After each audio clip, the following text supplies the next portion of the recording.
능력의 사람으로 살아갈 수 있도록 복을 내려 주시옵소서. 예수 그리스도 이름으로 기도하옵나이다. 아멘.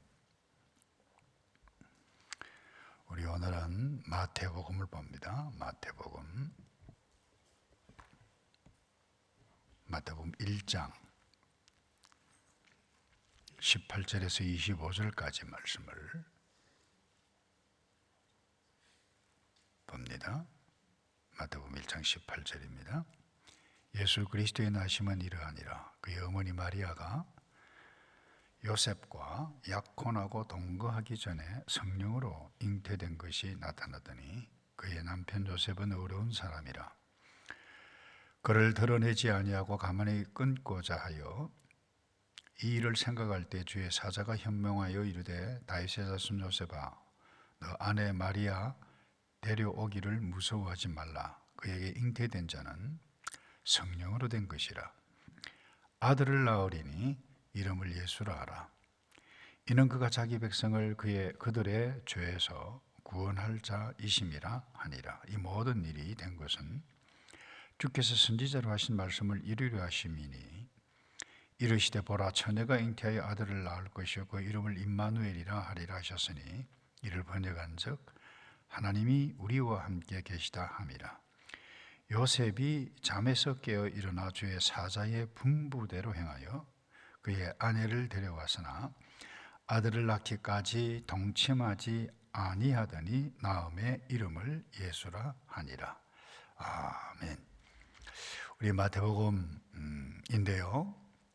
세리였던 마태가 이 마태복음을 하나님의 영감으로 기록했다라고 하는 것은 정말 놀라운 일이 아닐 수가 없습니다.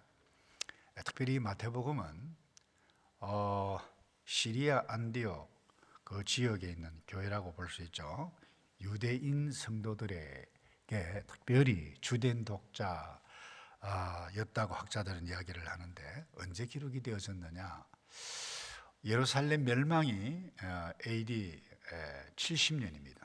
그래서 65년 그 정도 중반쯤으로 기록된 것으로 보게 되어지는데 아시다시피 마태복음의 복음서에 쭉 보면 예루살렘 멸망의 연도 나오고 지구상의 종말에 관한 부분도 언급이 되어져 가고 있죠. 이미 이 변화되었던 예수님의 제자가 되고 되었던 이 마태에게 하나님께서 영감을 주셔서 기록된 하나님의 계시를 오늘 우리에게 주셨는데 아시다시피 이 마태복음에는 복음서 모두가 다 마찬가지야. 예수 그리스도가 누군가, 특별히 구약의 약속, 선지자들이 약속했던 그 메시아로 오신 분이 바로 예수 그리스도, 이것을 정확하게 기록했는데 특별히 마태복음이 거기에 집중이 되어 있어요.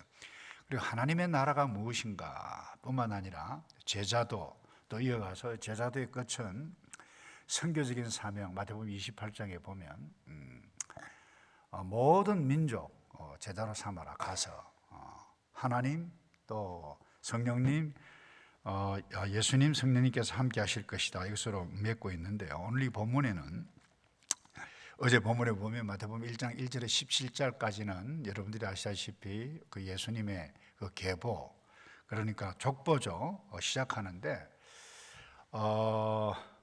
우리 번역되어진 한국 성경에는 아브라함으로부터 시작이 되어져 있습니다만은 원래 원문 헬라어 성경에는 그렇게 되어 있지 않습니다.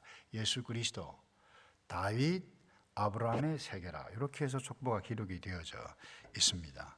무엇을 드러내고 있느냐? 이 족보가 족보 그 자체가 아니라 예수 그리스도가 어떤 분이냐, 다시 말해서 예수 그리스도에 집중이 되어져 있는 족보다. 족보하면 다 기록되죠.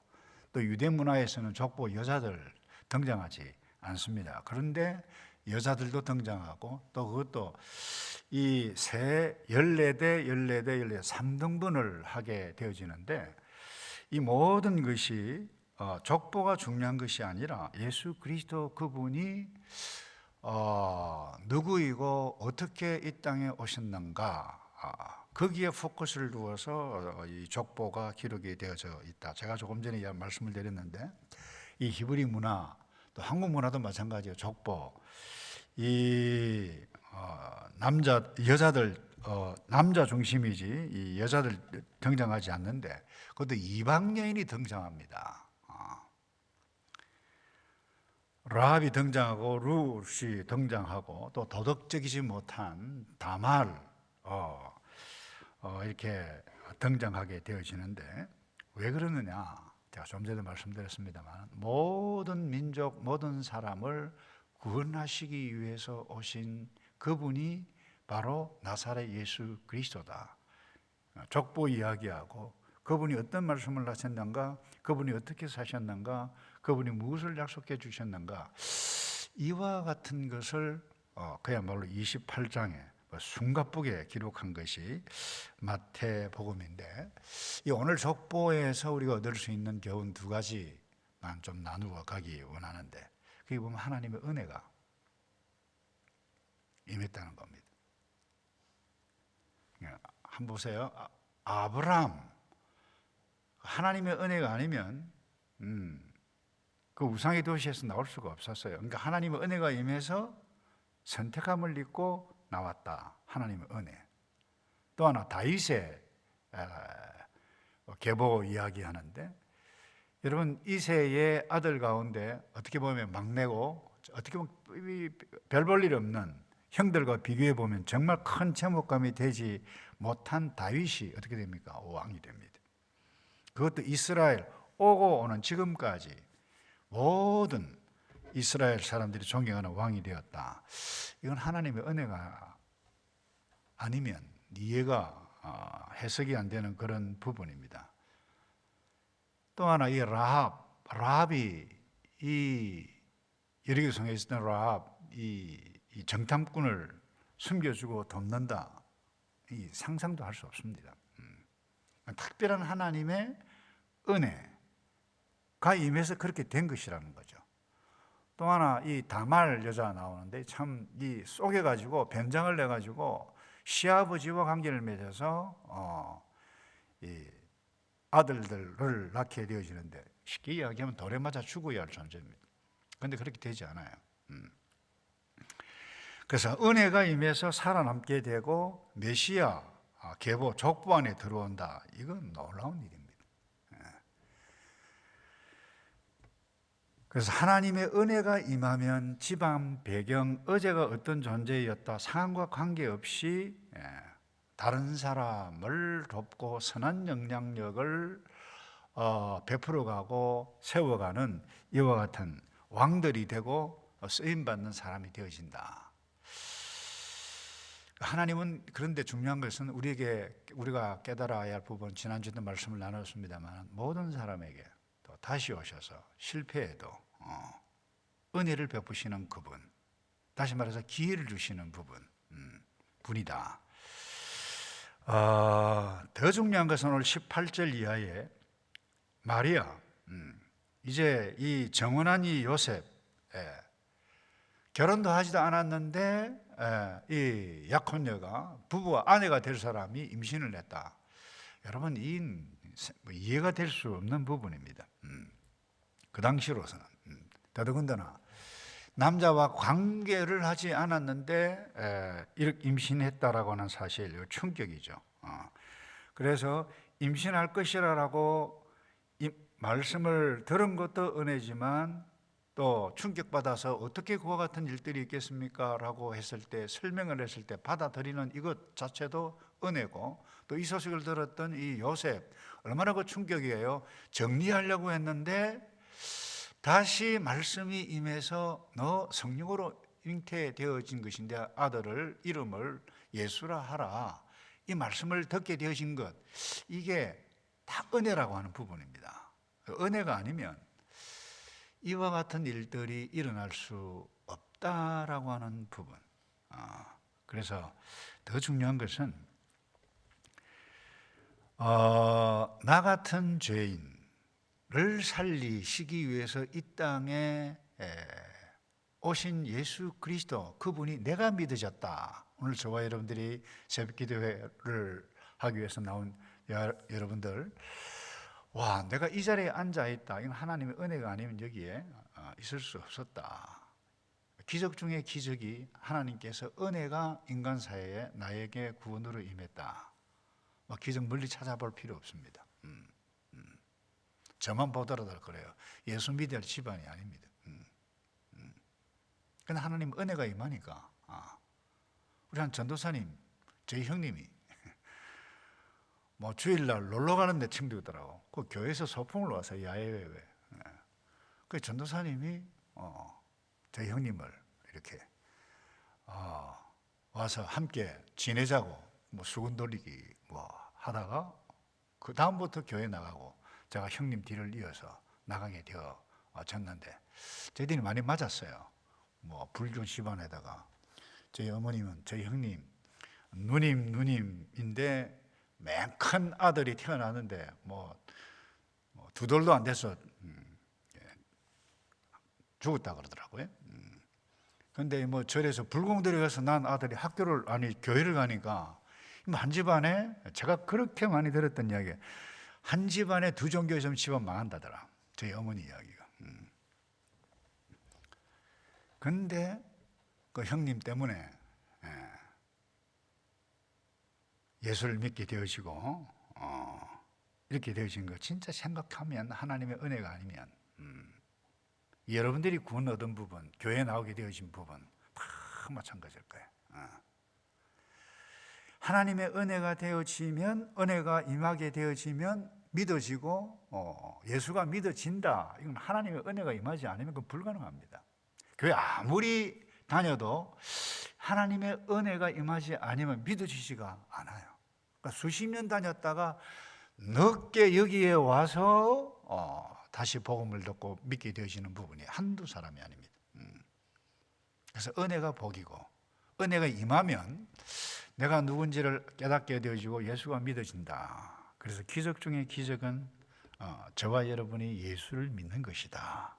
이거 꼭 기억하기 바라고. 그래서 은혜가 임하면 말씀이 들려요. 그 이해가 돼요. 그 다음에 뭐가 됩니까? 처음에는 충격이에요. 내가 어떻게 하다가 이렇게 됐지? 그러나 반드시 은혜를 받은 사람은 그 다음에 따라오는 것이 있습니다. 그게 뭔가? 순종입니다.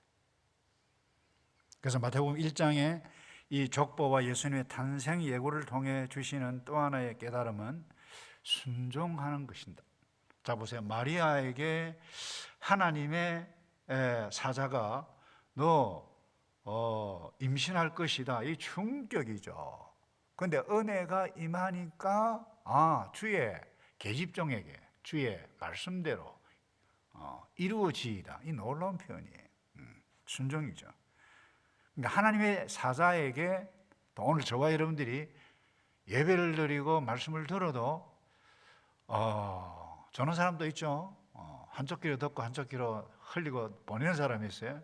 그런데 딱 부딪혀서 나의 가슴에 또 손발에 순종으로 나타난다. 그 은혜 받은 사람의 증거입니다. 순종함이 없다.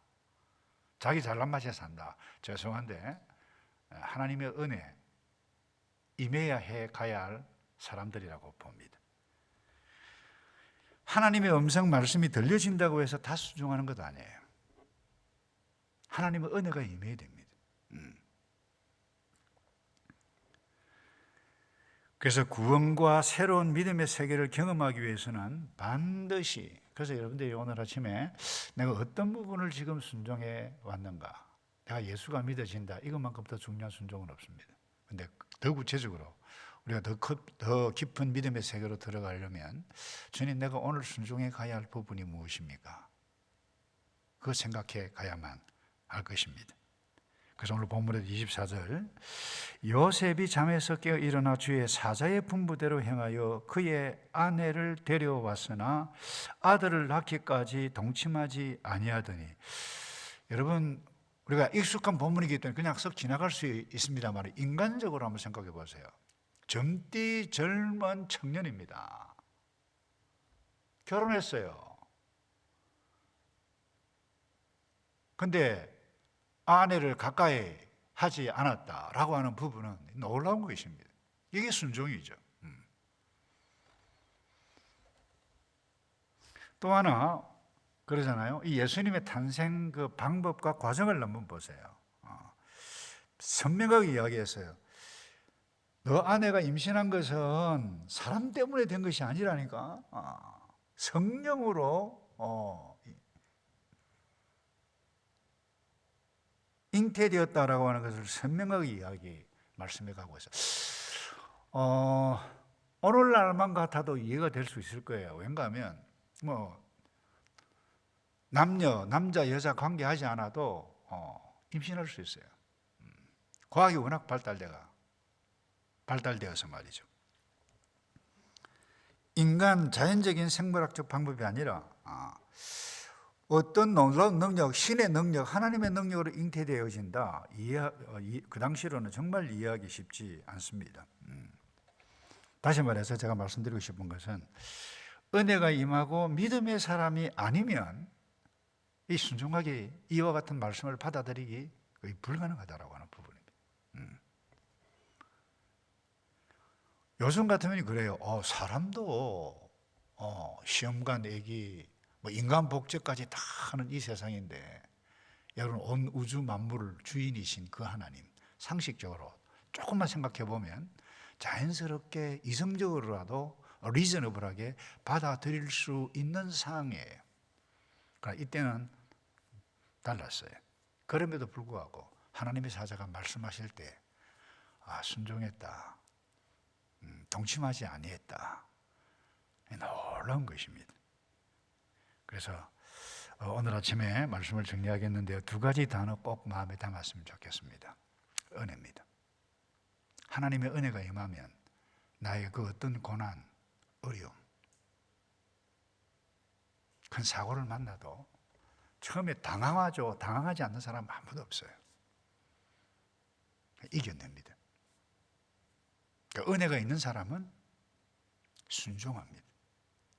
내 뜻이 아니고 나의 잘못이 뭔가 어떤 흑암 가운데 암흑 가운데 있게 되어질 때, 그래서 오늘 아침에 은혜를 주옵소서 그렇게 기도했으면 좋겠고, 내가 순종하게 해 주시옵소서. 나 개인에게 은혜가 임하고 또 우리 가정에게 은혜가 임하고 우리 조국에 은혜가 임해야 회복이 되어지고 특별히 여러분들 오늘날 끊임없이 예수님 부활 성천하시고 난 이후에 그야말로 이런 표현 죄송한데 바람 잘 날 없었어요. 전쟁, 기근 이와 같은 것 계속해서 일어났어요. 그런데 이 정도가 말이죠, 제 10대 때, 20대 때, 30대 때, 40대 때, 여기 와서 50대 때, 그리고 오늘날 달라요. 세상 문화가 다르고 일어나는 전쟁의 정도가 다르고 재앙의 정도가 점점 달라진다. 이 무엇을 우리에게 이와 같은 것들을 느낄 수 있어야 돼요. 주님의 재림의 때가 점점 더 가까이 오고 있다. 이거 놓치면 곤란합니다. LA 산불 어제 난 것 잠깐 보는데도 그건 재앙이에요. 한 남자가 작년에 내 아내를 잃었는데 올해 집을 잃었다. 견딜 수가 없다. 울더라고요. 나이가 많아서 그런지 그걸 인터뷰하면서 저도 울음이 나오더라고요. 대한민국을 보세요. 정치, 경제 모든 부분. 제 느낌은 그래요. 이 가면 갈수록 또 혼란 가운데 빠져가고 있는 상황 가운데 있는데 왜 이럴까?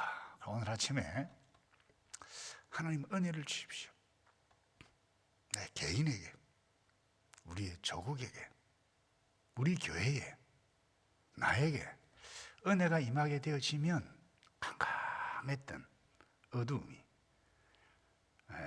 참빛이신 예수 그리스도 때문에 회복이 일어나고 우리가 바른 길 선택해서 참된 평강, 누려갈 수 있음을 믿고 이 땅에 사는 동안 하나님의 백성으로 멋지게 살아가는 저와 여러분 되기를 주님의 이름으로 축복합니다.